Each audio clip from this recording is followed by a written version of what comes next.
Hey everybody, welcome to my new Let's Play of The Legend of Zelda, A Link to the Past. Long ago in the beautiful kingdom of Hyrule, surrounded by mountains and forests,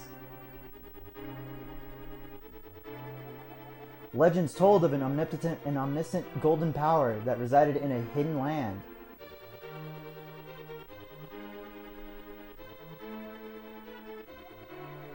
Many people aggressively sought to enter the hidden golden land,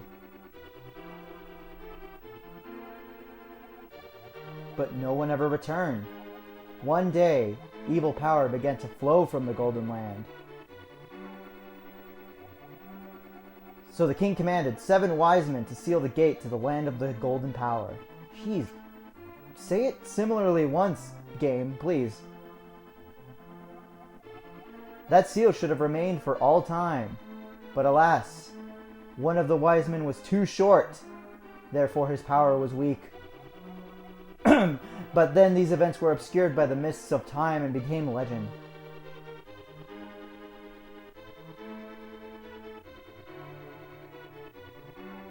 Oh my god, 3D!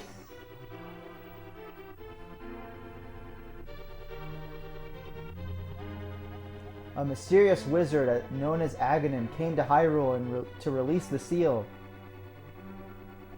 He eliminated the good king of Hyrule. He absolutely incinerated the good king of Hyrule.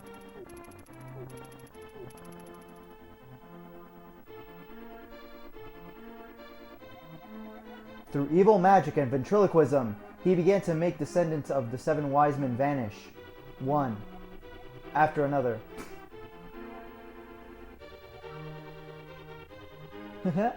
One.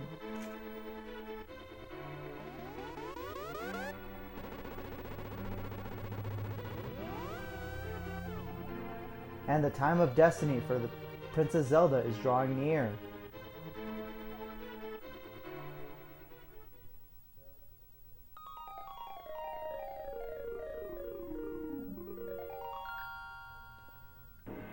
And with that, now we continue on to the past. Okay, here we go. Yeah, you can see this second file is my failed file from before. I uploaded a video and then I realized, hey, the rest of the series kind of screwed up, so I have to redo this now. But hey, it's not like I mind. Just more Link to the Past for me. Help me. Please help me. I am a prisoner in the dungeon of the castle. My name is Zelda. The wizard Aghanim has done something to the other missing girls. Now only I remain. Aghanim has seized the control of the castle and is now trying to open the 7 wise men's seal. I am in the dungeon of the castle. Please help me. Link, I'm going out for a while. I'll be back by morning. Don't leave the house. And just like any good protagonist in a video game, we're going to do exactly the opposite of what we're told and go to adventure. But first, new mechanic in Zelda 3. Press A against this mysterious object that looks like a chest. You got the lamp. Now you can light torches and see your way into the darkness. You want to make sure to grab that because that is required. And unlike Zelda 2, we are now back to top-down goodness. Hooray! What are you doing up this late, kid? You stay up when you're grown up. Now go home. What is this, Earthbound? No. Or should I say no? So yeah, the previous game in the series that I Let's Played, which was Zelda 2, was a side-scroller. And now we're going back to top-down, how the original Legend of Zelda on the NES was. And I and a lot of many others agree that this was the best decision.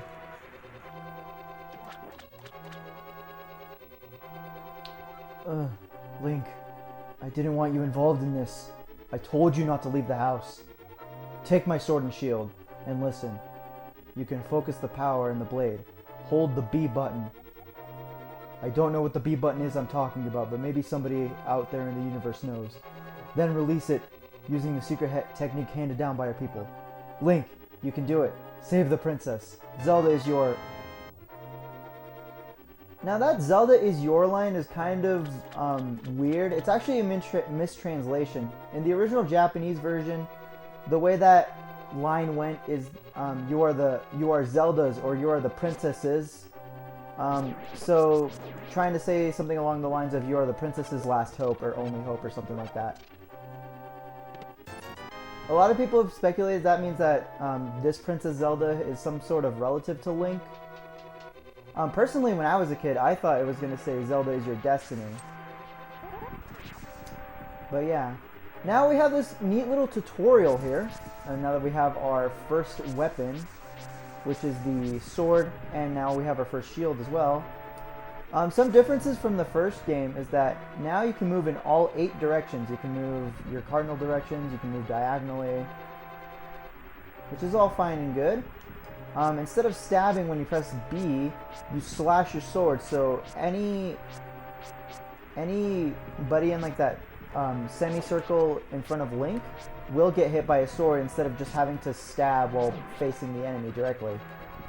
Very, very nice change, and as he was saying, if you hold down the B button, spin! That will cover a whole 360 degrees around Link.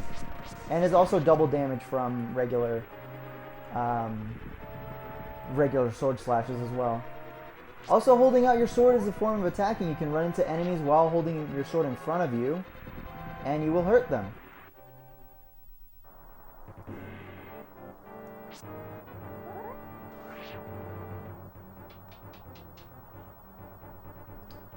Alright, now this is the first dungeon in quotation marks. This is not really a dungeon per se, it's more of a tutorial mini dungeon. But I guess it counts. And something else that was not in the original Legend of Zelda is floors. There are some rooms that are just one area, and then some rooms that are, I like to call them as 0.5 floors, where there's a staircase in a room and there's 2 different planes, either on the upper part of the room or on the lower part of the room. And that comes into play a lot in the future dungeons of the game.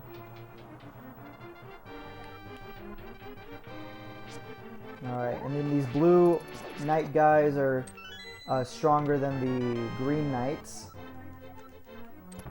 Okay. Locked doors work the same way as they did in the first game. You find a key, you go through a locked door.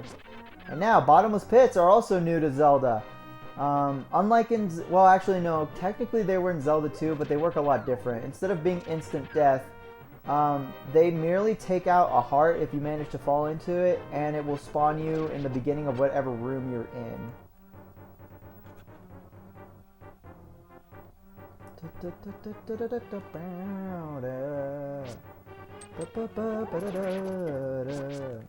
Shoot, that damage did not want to.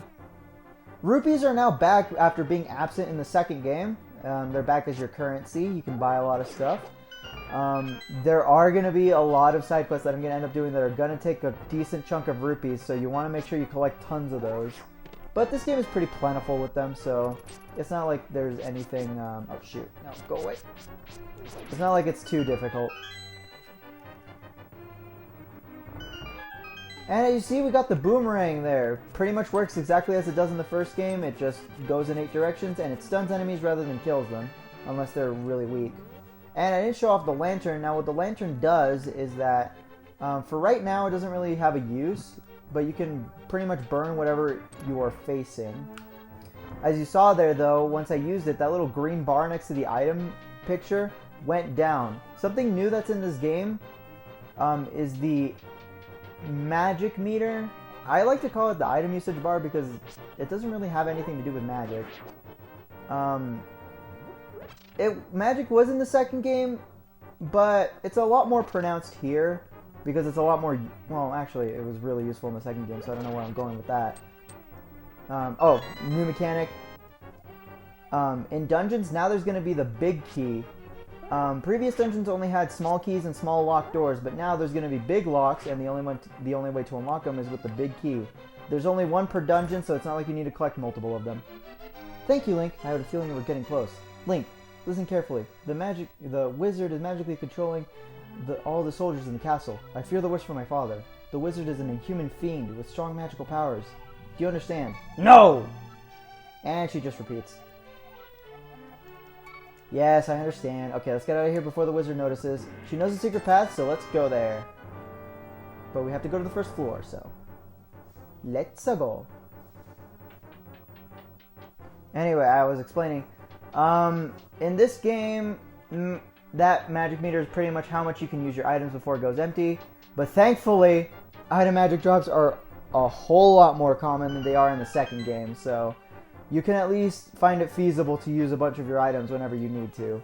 And there's also other stuff that can refill it, but we'll get into that when we get into that later on.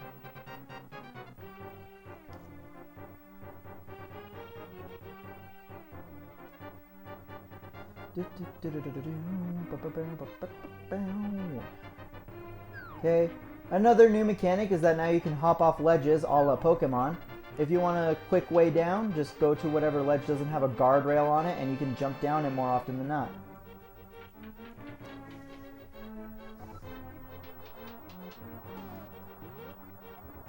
Oh shoot, I did not mean to do that, I meant to do this. Just to show you the map of Hyrule Castle, this is how dungeon maps are really going to look. They're going to show you 2 floors at a time. And whatever yellow area you see is an area to change floors, whether up or down. Any dark room that you see on the map is one you haven't explored. And any bright room is one you've already been in, so pretty self-explanatory there. My foot fell asleep and now I'm uncomfortable.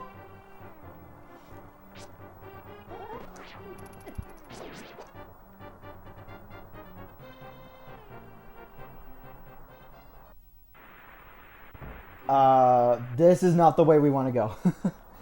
That is not something we want to do until much later in the game, so don't know why I went that way. Okay, there's a secret room to the throne room that leads to the sanctuary.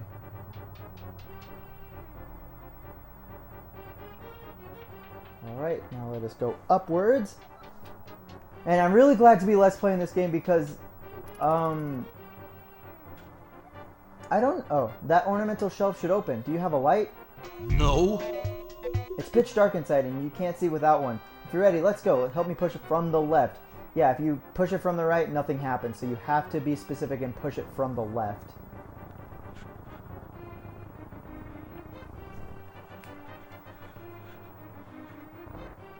Alright, now, kind of a new mechanic. Dark rooms were in the first Zelda game, but you couldn't see at all. It was just a black room. And as soon as you use the candle in the room, it will light up the whole room forever. Until you left it anyway. In this game, you can see what's directly in front of you, but if you want to see the whole room, you have to go directly to a torch and light it with the lamp.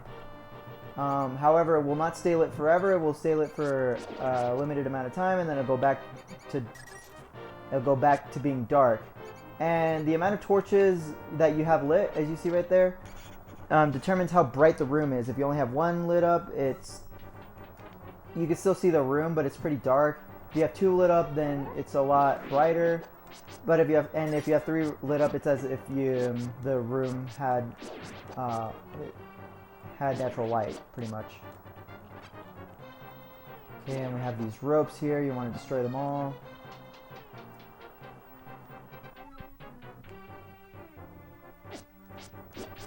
Go away from me! No.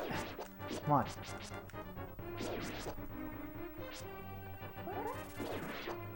Okay, we have those keys there that we want to avoid as well.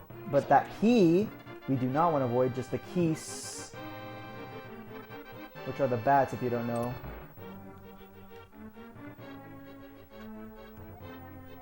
After passing through these sewers, we will be very close to the sanctuary. Let's be careful. Alright. But yeah, as I was saying, this happens to be my favorite Zelda game of all time, so very, very, very excited to be Let's Playing this one, even though I've already kind of Let's Played it and then I had to do it over again. But again, this game being my favorite, I don't really mind having to do it from the beginning again. Except the fact that I uploaded a video and then had to immediately delete it when I found out, oh, yeah, the rest of the series just did not work. Like, one episode was like really sped up and it had no audio and there was a bunch of stuff, but hopefully with the new setup I have right now, it will be fine. Give me the blue rupee there.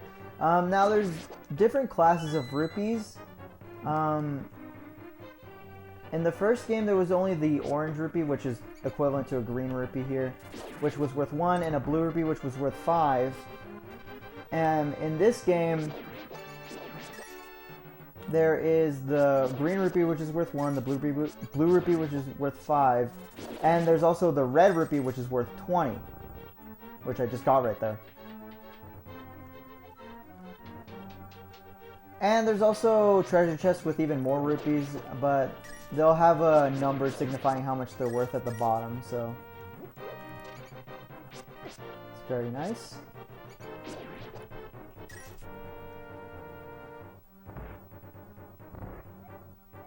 Sanctuary is just beyond that door. Pull the switch over there. Over there!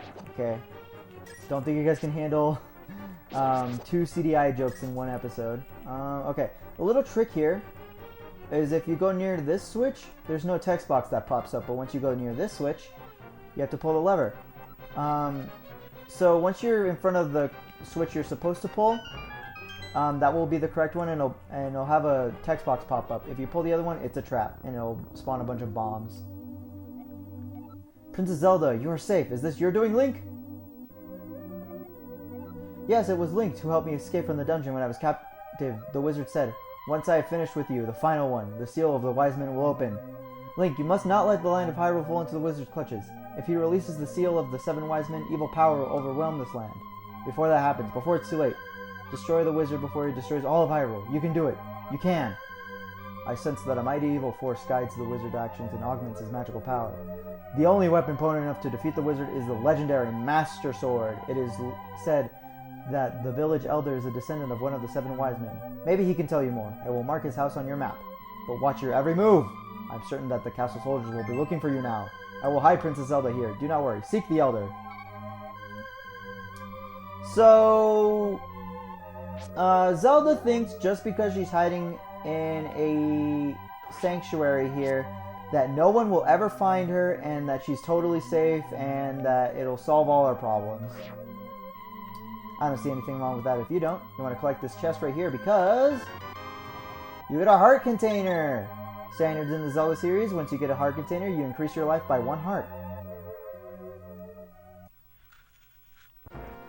And boy, was that long! Was that a long tutorial?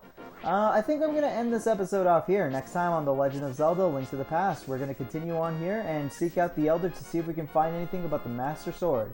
See you guys next time.